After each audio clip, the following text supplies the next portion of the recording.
शादी के पहले से ही विभा को कपड़े धोने का बड़ा शौक था।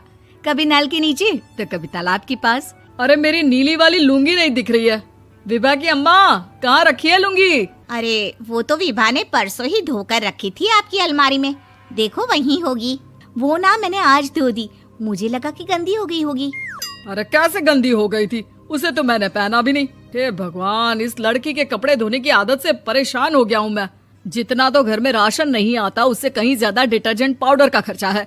इसकी शादी करवा दो, शादी जाए अपने घर में ही करे काम, फिर चाहे घर के कपड़े धोने हो या पूरे गांव के। हाँ ठीक बोल रही हो, देखता हूँ मैं कोई लड़का। वो दिन भी आ जाता है जब विभा को देखने लड़के वाले आ जाते हैं। लड़की मुझे अच्छी लगी। होने वाली सास कहती है, बेटी अगर कुछ पूछना है तो पूछ लो। वैसे तो हमारी लड़की बहुत ही शर्मीली है, जो बोल दो वो मान लेती है, इसे क्या पूछना होगा। अरे कैसी बात कर रही हो माँ, मुझे इन लोगों के घर रहना है, सवाल तो कई है। हाँ हाँ बेटा, पूछ लो ना, क्या पूछना है। आप लोगों के घर कपड़े कौन धोता है? सास का मुंह बन जाता है। देखो, अगर तुम ये कहना चाहती हो कि तुम्हें कपड़े धोने नहीं आते तो सुन लो, कपड़े मैं ही धोती हूँ, लेकिन तुम्हारे आ जाने के बाद मैं रुमाल तक नहीं धोऊंगी। अरे चुप रहना भाग्यवान, बहू बेचारी घर आई नहीं, उसे डराना शुरू कर दिया।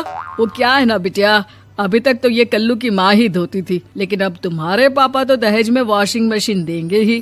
तभी विभा की माँ बोल पड़ती है, सवाल भी पूछा तो क्या। वैसे भाई साहब, मशीन की तो फिर भी कपड़े धोने की कैपेसिटी होती है, मतलब जो बिटिया दे रहे हैं ना विभा, इसे कपड़े धोने का बहुत शौक है। ये आप लोगों के क्या, आस पड़ोस गांव मोहल्ले सबके कपड़े धो दे और उफ तक ना करे।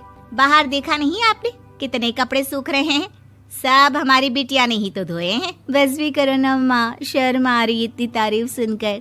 और तो और एक दाग निकाल कर दिखाओ तो मान जाओ। हाँ अच्छा अच्छा, माफ करना बेटा, मैंने गलत समझा, हमें तो रिश्ता बहुत पसंद है। और ऐसे जुड़ जाता है रिश्ता कपड़े धोने का शौक रखने वाली विभा का। उसकी शादी हो जाती है कोयला फैक्ट्री में काम करने वाले कल्लू के साथ। शादी के बाद अचानक विभा चिल्लाती हुई सास के पास आती है। सासू माँ, अरे सासू माँ कहाँ है आप?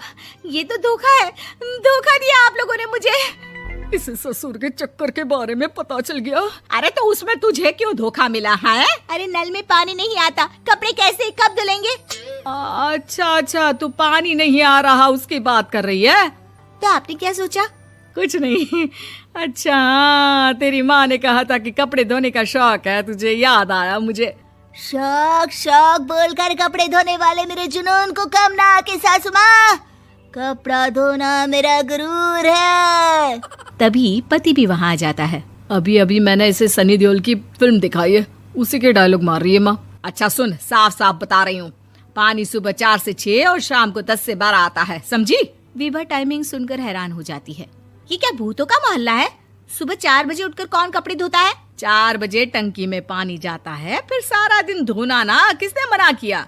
अरे कैसी बात कर रही हैं? 200 लीटर की टंकी में कितने कपड़े धो लूंगी मैं, सुबह ही उठ जाऊंगी मैं। अब क्या था, विभा सुबह 4 से लेकर रात के 12 बजे तक कपड़े ही धोती रहती। एक रोज सास पड़ोस से निकलकर कहीं जा रही होती है कि साथ वाली कहती है, हाँ कल्लू की माँ, जरा ये बताओ कि 2 साड़ी है, 2 ब्लाउज और एक पेटीकोट और एक नाड़े वाला लंबा कच्छा।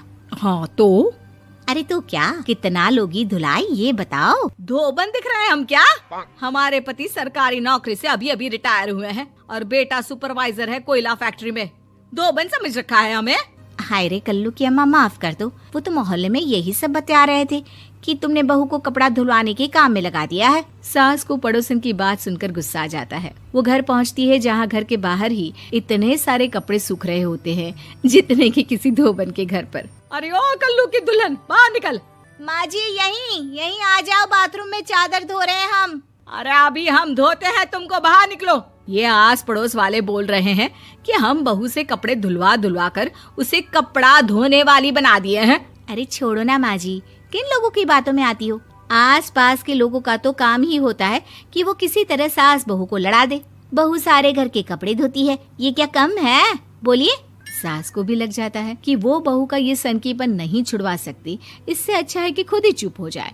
एक रोज सास और बहू मंदिर जाते हैं, जहाँ सास की साड़ी वहाँ खड़ी भीख मांगने वाली से मिलती है। माँ जी क्या बात है, आपकी साड़ी उस भिखारन से कितनी मिल रही है ना? हाँ हाँ देखो तो, दोनों की साड़ी मिल रही है। क्या बात है कल्लू की अम्मा, तुम खुद को तो अफसर की बीवी बताती हो और ऐसी सिंपल सी प्लेन साड़ी पहनकर घूमती हो। सिंपल और प्लेन नहीं है ये साड़ी। तो क्या सोने के धागे से फूल बने हैं?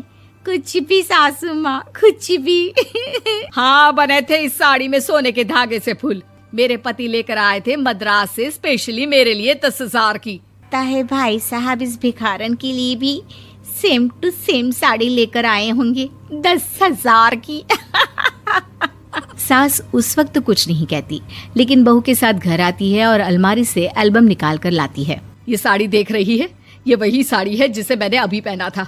इस साड़ी में ये जो चमकदार फूल दिख रहे हैं ना, ये सोने के धागों से काढ़े गए हैं। लेकिन तू लोकल वॉशिंग मशीन ब्रश से घिस घिस कर सारे फूलों को निकाल कर साड़ी प्लेन कर दी। मुझे माफ कर दीजिए सासू माँ। और तो और, जब मैंने तुझे तेरी गलती के लिए कुछ नहीं कहा, लेकिन तूने तो सबके सामने मेरा मजाक ही बना दिया। क्यों? बहू को समझ में आ जाता है कि अब से उसका कपड़े